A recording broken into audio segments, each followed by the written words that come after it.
Welcome back to my channel. ഞാൻ കുറേ നാളെ ഇങ്ങനെ ഒരു ഓൺ വോയിസ് ഇന്നലെ ഇട്ടിട്ടുണ്ടായിരുന്നു കേട്ടോ, സോറി.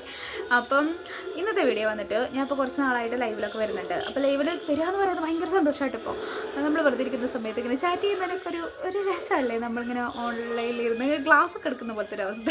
പണ്ട് നമ്മുടെ കൊറോണ കാലത്ത് ക്ലാസ് എടുത്തിരുന്ന ഒരു ടൈം ഉണ്ടായിരുന്നല്ലോ, അങ്ങനത്തെ ഒരു അവസ്ഥയായിട്ടോ അപ്പോൾ ലൈവിൽ വരുമ്പം. അപ്പോൾ കുറേ ഞരമ്പ് രോഗികൾ ഇടയ്ക്ക് ലൈവിൽ വരുന്നുണ്ട്. അതെന്തിനാണെന്ന് എനിക്ക് മനസ്സിലാവുന്നില്ല. സാധാരണ നമ്മളെ കണ്ടാൽ അറിയാം, അല്ലെങ്കിൽ നമ്മുടെ സംസാരം കേട്ടാൽ അറിയാം നമ്മൾ അങ്ങനെയുള്ള ആളുകളല്ല എന്നുള്ളത് അറിയാൻ പറ്റും. പിന്നെ നമ്മുടെ ലൈവ് ചാറ്റ് തന്നെ നോക്കിക്കഴിഞ്ഞ് കഴിഞ്ഞാൽ നല്ല നല്ല ആളുകൾ വേറെ ഇഷ്ടം പോലെ ഉണ്ട്. ഒന്നോ രണ്ടോ പേര് മാത്രമേ ഇങ്ങനെ ഉണ്ടാവുള്ളൂ കേട്ടോ. അപ്പോൾ അത് തരുമോ, ഇത് തരുമോ, ഇങ്ങനെ കാണിക്കൂ, നിൻ്റെ അതിഷ്ടമായി ഇതിഷ്ടമായി എന്നൊക്കെ പറഞ്ഞിട്ടുള്ള ഒരുപാട് മെസ്സേജുകൾ ഒരാൾ തന്നെ അയക്കും കേട്ടോ. ഞാൻ അങ്ങനെ വിചാരിക്കാറുണ്ട്, സ്ക്രീൻഷോട്ടൊക്കെ എടുത്തിട്ട് ഒരു ഷോർട്ടായിട്ട് ഇട്ടാലോ അല്ലെങ്കിൽ ഒരു ലോങ് വീഡിയോ ആയിട്ട് ഇട്ടാലോ എന്ന്. പിന്നെ ഞാൻ വിചാരിച്ചു വേണ്ട, ആവശ്യമില്ല. ചിലർക്കൊക്കെ ഫോട്ടോ ഉള്ള ആളുകളും കൂടിയാണ് അങ്ങനെ ചെയ്യുന്നത്. അപ്പോൾ പിന്നെ ഇനി അങ്ങനെയൊക്കെ ചെയ്യുകയാണെന്നുണ്ടെങ്കിൽ ഇടേണ്ട വരും തോന്നുന്നു. അപ്പോൾ ഇതൊക്കെ എന്തിനാണ് ഇങ്ങനെ ചെയ്യുന്നത്? നമ്മുടെ മൈൻഡ് കളയാൻ നമ്മൾ എന്താ പറയുക, ഒരു കുടുംബിനിയായി ജീവിക്കുകയാണ്. അതായത് വേറെ ഒന്നല്ല ഉദ്ദേശിച്ചത്. അപ്പോൾ ജോലിക്കൊക്കെ പോകുന്നുണ്ടായിരുന്നു. 3 വയസ്സായൊരു മോനുണ്ട്. അപ്പോൾ പിന്നെ ഞാൻ ഒരു 1.5 വർഷം എവിടെ ജോലിക്കൊന്നും പോകണില്ല. അപ്പോൾ നമ്മുടെ ഒരു എൻ്റർടൈൻമെൻറ്റ്, നമ്മുടെ സ്ട്രെസ് റിലീഫ്, നമ്മുടെ ഒരു വരുമാന മാർഗ്ഗം എന്നൊക്കെ തരത്തിലാണ് ഞാൻ നമ്മുടെ യൂട്യൂബിനെ കാണുന്നത്. പിന്നെ ഒരു എൻജോയ്മെൻറ്റ് എന്നുള്ള നിലയിലൊക്കെയാണ് യൂട്യൂബ് ചാനലിനെ കാണുന്നത്. ആ ഒരു ടൈമിൽ നമ്മൾ ലൈവ് വരുന്ന ടൈമിൽ ഇങ്ങനെയുള്ള മെസ്സേജ്, ഇങ്ങനെയുള്ള ചാറ്റ് കാണുമ്പോൾ നമുക്ക് ഭയങ്കരമായിട്ട് ഇറിറ്റേറ്റഡ് ആവുകയാണ്. മൈൻഡ് സെറ്റ് അങ്ങോട്ട് ഒരൊറ്റ പോക്ക് പോകും.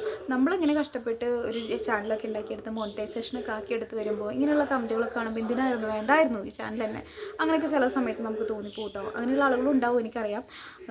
എന്നെപ്പോലെയുള്ള ആളുകളുണ്ടാവും. അതിനെ നെവർ മൈൻഡ് ആക്കിയിട്ടൊക്കെ ഒരുപാട് വിടുന്നുണ്ടെങ്കിലും കുറേ നേരം കഴിഞ്ഞ് കഴിഞ്ഞാൽ ലൈവൊക്കെ കഴിഞ്ഞ് കഴിഞ്ഞാൽ എന്തെങ്ങനെയൊക്കെ ആൾക്കാർ എന്നൊക്കെ നമുക്ക് തോന്നിപ്പോകുന്നുണ്ട് കേട്ടോ.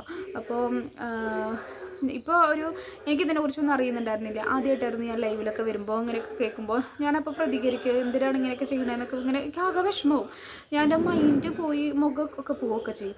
അപ്പോൾ എൻ്റെ ഹസ്ബൻഡ് തന്നെ പറയും, നീ എന്തിനാ മുഖം വരെ മാറ്റിയിരിക്കണേ എന്നൊക്കെ ചോദിക്കും ലൈവിൽ പോകുമ്പോൾ. അപ്പോൾ ഞാൻ പറയും, ഇങ്ങനെയൊക്കെ വരുമ്പോൾ നമുക്കൊരു ബുദ്ധിമുട്ടല്ലേ, അതുകൊണ്ടാണെന്ന് പറയും. അപ്പോൾ അപ്പോഴാണ് ഒരു മുഹമ്മദോ അങ്ങനത്തെ പറഞ്ഞിട്ടുള്ള ഒരാൾ വന്നിട്ട്, ചേച്ചി എന്നെ മോഡറേറ്റർ ആക്കുക പറഞ്ഞു. അപ്പോൾ ഈ മോഡറേറ്റർ, അപ്പോൾ അവർക്ക് ഹൈഡ് ചെയ്യാനൊക്കെ കഴിയും. എനിക്കിതിനെക്കുറിച്ചുള്ള ധാരണകളൊന്നും ഇല്ലല്ലോ. അപ്പം അങ്ങനെയാണ് എനിക്ക് ഇങ്ങനെ മോഡറേറ്റർ ആക്കാം ലൈവിൽ എന്നൊക്കെ എനിക്ക് മനസ്സിലായി തുടങ്ങിയത് കേട്ടോ. അപ്പോൾ ഞാനിപ്പോൾ ലൈവിൽ വന്നു കഴിഞ്ഞാൽ എല്ലാവരും എന്താ പറയുക, നല്ല നല്ല ആൾക്കാരുണ്ടെന്നുണ്ടെങ്കിൽ ചോദിക്കും മോഡറേറ്റർ ആക്കിക്കോട്ടെ. അപ്പോൾ നിങ്ങൾ നെഗറ്റീവ് കമൻറ്റുകളൊക്കെ ഇങ്ങനെയുള്ള അസഭ്യ വർഷങ്ങളൊക്കെ നടക്കുമ്പോൾ നിങ്ങളതൊന്ന് ഡിലീറ്റ് ചെയ്യുമോ, അങ്ങനത്തെ എന്തെങ്കിലും ചെയ്യുക. അപ്പോൾ പലരും ഉണ്ട് കേട്ടോ, നല്ല ആൾക്കാർ. ചേച്ചി ചെയ്തോ എന്ന് പറഞ്ഞിട്ട് വരുന്ന ആൾക്കാരുണ്ട് കേട്ടോ. അപ്പം അങ്ങനെ ചെയ്യാൻ പറ്റും കേട്ടോ. അപ്പോൾ എല്ലാവരുടെയും വിചാരം നമ്മൾ ലൈവിൽ വരുന്ന സ്ത്രീകളൊക്കെ മോശമാണ്. നമ്മൾ ലൈവിൽ വരുന്നത് നമുക്ക് ഒരു സന്തോഷം കിട്ടുന്നതിന്, നമുക്ക് എന്താ പറയുക, ഒരു റിലീഫ് കിട്ടുന്നതിന്, നമ്മുടെ സ്ട്രെസ്സ് മാറുന്നതിനും, അതുപോലെ തന്നെ നമ്മുടെ യൂട്യൂബ് ചാനൽ കൂടുതൽ മെച്ചപ്പെടുത്താനും അതിനൊക്കെ വേണ്ടിയിട്ടാണ് നമ്മൾ ലൈവിൽ വരുന്നത്. എല്ലാ സ്ത്രീകളും അതുപോലെ അല്ല എന്നുള്ള ഒരു ധാരണ എല്ലാവർക്കും ഉണ്ടാവണം. അപ്പോൾ ഈ ഒരു വീട്ടിലിരുന്നിട്ടല്ലേ ഇങ്ങനെയുള്ള ചോദ്യങ്ങൾ പലരോടും ചോദിക്കുന്നത് എന്ന് എനിക്ക് തോന്നാറുണ്ട്. സത്യം പറഞ്ഞാൽ ഈ സമൂഹത്തിനെ കുറിച്ചിട്ട് എനിക്ക് സങ്കടം വരിക ചെയ്യുന്നത്. ഇങ്ങനെയൊക്കെ ചോദിക്കുമ്പോൾ ഭയങ്കര മോശം കാര്യങ്ങളാണ് പലരും പറയുന്നത്.